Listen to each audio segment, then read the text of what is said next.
Well, there's a story that's all over the news, and it's not based in reality, and it's from Howard Stern. Howard Stern, who's had President Trump on his show probably 20 times over the years, and the two are, I'd say, friends, has come out and said that Donald Trump really didn't want to win the 2016 election, and that he's very sad and upset and depressed that he's now in office, and that he's worried about his health, and that he's really a big liberal who loves Hillary and loves abortion. Now, of course, I've done deep Donald Trump research, and that's not really true. I know he went on Stern's show and didn't really argue with him about all those points, and has been, as a businessman, congenial to basically everybody. But I know a lot of inside baseball about Trump. A lot of people that have known him for 45 years, 50 years, 30 years. A lot of people, not just Roger Stone. I know who he mentored under, who he was the protege pretty much to a great extent of Roy Cohn, but also his father that was very pro-America, anti-communist. Trump put millions of dollars into fighting NAFTA and GATT. Trump's written books on the subject. That's who he really is at his core values, kind of like a libertarian Americana. It's not about party, it's about America first. So to just come out and undermine and say, oh, he really didn't want to win. He's upset. He wanted to get a better deal on Apprentice so he'd make $10 million a year or more. He lost hundreds and hundreds and hundreds of millions of dollars in his pageants and his TV shows and in everything at his hotels, and spent hundreds and hundreds of millions of dollars of his own money to win. He campaigned more than any president we've ever seen, 2 or 3 times that. They admit that.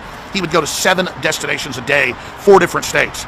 He did things that were truly unprecedented and put his name, his treasure, his family into everything. He gets out at motorcades when he's being death threatened and walks out front with the Secret Service. He's totally committed. He's delivered on every single thing he said he would do, on every single front. And the spin machine that we're dealing with here is telling us not the case. Listen, I have nothing against, let's go over here.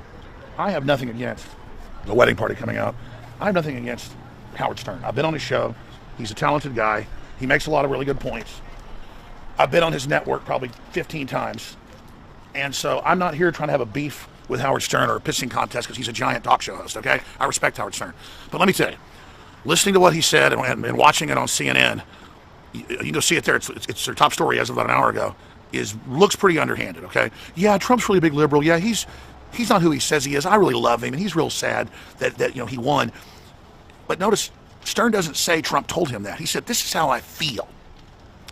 So it's a way of sounding like he's Trump's friend, but absolutely undermining the very bedrock of his credibility, that he's a pretender, that he's phony, that he's not real. Is that why Pence, for the first time ever, a vice president, attended the pro-life rally in D.C.?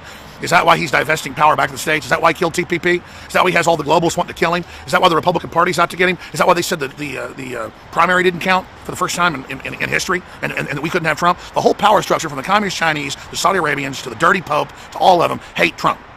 Okay, the narco cartels, everybody hates Trump. They're trying to bring him down because he's trying to bring sovereignty back to America. We live in a system of global governance now that's based on oppression and control. And people are sick and tired of it. The Brexit is pulling out of the New World Order global governance. France is trying to pull out. Le Pen's in the lead. In Italy, they just said no for EU expansion. Everywhere. Iceland's pulling out. Australia pulled out of carbon taxes. That's what Donald Trump knows is happening. America's moment to shine again, to cut our taxes, to cut regulations, to make the big mega banks that got all this free U.S. money loan to small businesses, to reinstate Glass-Steagall, to stop Goldman Sachs and others from engaging in just making trillions up out of nowhere and then signing it onto the public's debt. He's destroying the globalists. People go, oh, he's Goldman Sachs, he appointed 3 of them, because they know how the system ran, and whether it's Mnuchin or whether it's Bannon, they all were fighting the globalist for the last 20, 30 years because they discovered what was happening inside. And it's all proof. He's doing everything he said he would do to an unbelievable level, investigating the vaccines, pulling us out of the carbon taxes.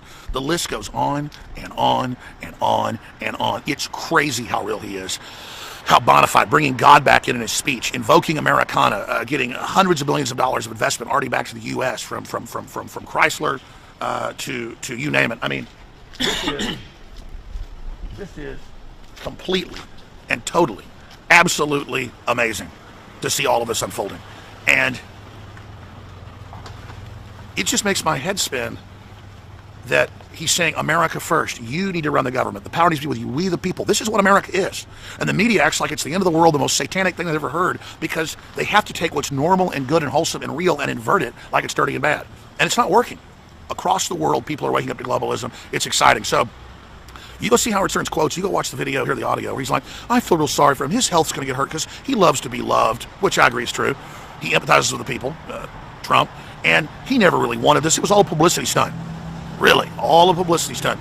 where he fought with everything he had, spent hundreds of millions of his own money, lost hundreds of millions, the death threats, everything, committing his family, the attacks, going through hell, defeating the system, all of this to then completely deliver and bust his ass and work 16, 18 hours a day because he's a fraud. No. We just had a guy comment, Alex, that he said, he just commented, said he worked on the campaign, and he said Pence and Trump never slept. They worked nonstop. He goes, we barely were able to sleep. We had to work so hard. We could barely keep up with these guys. And this is a young man who worked on the campaign. So this is a 70-year-old. Pence is probably in, his early 60s. These two guys are out working young people. That's how dedicated they are to making this happen. So just remember that out there. And then you look at the articles. Go to Drudge. Even his own staff, they're like, this is a dizzying pace you're working at, sir. We can't keep up. Who does that if he's just going to sit around? And he's doing research on everything, doing a great job. And then they go, oh, well, some green card holders got stopped. Okay, some people that claimed they had a right to come in, but their documents didn't match. That's what happens when you're not a citizen. The citizens all get searched coming in, but they don't. Unvetted, completely made up. Now they have a judge appointed by Bush. Again, the neocons, the Republican establishment that hates him. That's more proof of how real he is. All he's doing is trying to enforce laws Obama put on the books. But they only use that on citizens coming back in, not on the precious jihadis. They won't let Christian refugees in, folks. 20% of Syria was Christian. It's like 0.2% is what they let in that's Christian. Anyways, think about it. Stern's like, I'm sorry, he's not real. He's a fraud. I like him, though. He's a big liberal and never meant any of this, and he's really upset. He wanted to host The Apprentice some more. Meanwhile, he's trashing The Apprentice and how horrible Schwarzenegger is and what a loser he is. Again, Schwarzenegger is a fake conservative who didn't deliver on anything what he said, but gun control, open borders, and looting the taxpayers with big biotech scams and helping Enron, basically cover up what they've done out in California. And that's the truth of what Arnold Alois Schwarzenegger, is up to. And hey, I love folks from Austria, but here's the deal, bro. You told Rolling Stone that you wanted to be like Hitler and be worshipped, okay? And then you bought the rights to Pumping Iron because they had the outtakes of you admitting it. So just, here's the deal, dude. The Nazis were losers. They're gone, okay? And this is a return of America, okay? And empowering the people, not having total centralized control. Schwarzenegger's like, being a leader, the president means telling the people what to do and how to behave and ruling them. No, that's what your daddy taught you. This is about empowering the people. So again, I don't want to fight with Howard Stern. I've been invited on his show. I've been on it. I have a big effect. He has a huge show. I don't even care about going on CNN or MSNBC or almost no response on those. Stern, huge response. Okay, but it's just the facts of the facts. This is very underhanded. It's slimy. And I just don't know if he knows how this looks because it's a load of crap, and all the evidence shows the opposite. I'll be on the radio tomorrow, Lord willing, 4 to 6 p.m. Central, Infowars.com/show. If you don't have one of the 200-plus affiliates in your area, and please know they want to censor this. We're seeing a lot more censorship unfolding now against us on many platforms. It's admitted. Just like they distort and try to censor Trump and take him out of context, please spread this raw video, which is basic facts and analysis to everybody you know. When you spread these videos, they don't just reach 100,000, they reach 5, 6, 7, 8, 9, 10 million. Look in the video list below. Go to the video section on our Facebook. Look at Paul Washington's videos. Look at Millie Weaver's videos, David Knight's videos, Leanne McAdoo's videos, all the other great crew. Margaret Howe. I mean, I can't mention all the great crew we've got. These are some powerful reports. John Bound, Rob Dew, just all the crew. Infowars.com/show, and then spread this video right here on Facebook. I'm going to also copy it over to our main YouTube channel. And again, feel free for for nonprofit educational purposes to post these to your YouTube channel as well and wherever else you like, because we just want to get the word out and stop the New World Order. I'm Alex Jones signing off from the front lines.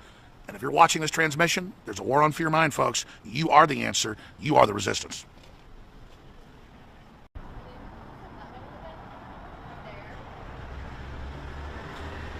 Well, there's a story that's all over the news, and it's not based in reality, and it's from Howard Stern. Howard Stern, who's had President Trump on the show probably 20 times over the years, and the two are, I'd say, friends, has come out and said that Donald Trump really didn't want to win the 2016 election, and that he's very sad and upset and depressed that he's now in office, and that he's worried about his health, and that he's really a big liberal who loves Hillary and loves abortion. Now, of course, I've done deep Donald Trump research, and that's not really true. I know he went on Stern's show and didn't really argue with him about all those points and has been, as a businessman, congenial to basically everybody. But I know a lot of inside baseball about Trump. I know people that have known him for 45 years, 50 years, 30 years. A lot of people, not just Roger Stone. I know who he mentored under. Who he was the protege, pretty much to a great extent, of Roy Cohn, but also his father, that was very pro-America, anti-communist. Trump put millions of dollars into fighting NAFTA and GATT. Trump's written books on the subject. That's who he really is at his core values, kind of like a libertarian Americana. It's not about party; it's about America first. So to just come out and undermine and say, "Oh, you know, he really didn't want to win. He's upset. He wanted to get a better deal on Apprentice so he'd make $10 million a year or more. He lost hundreds and hundreds and hundreds of millions of dollars.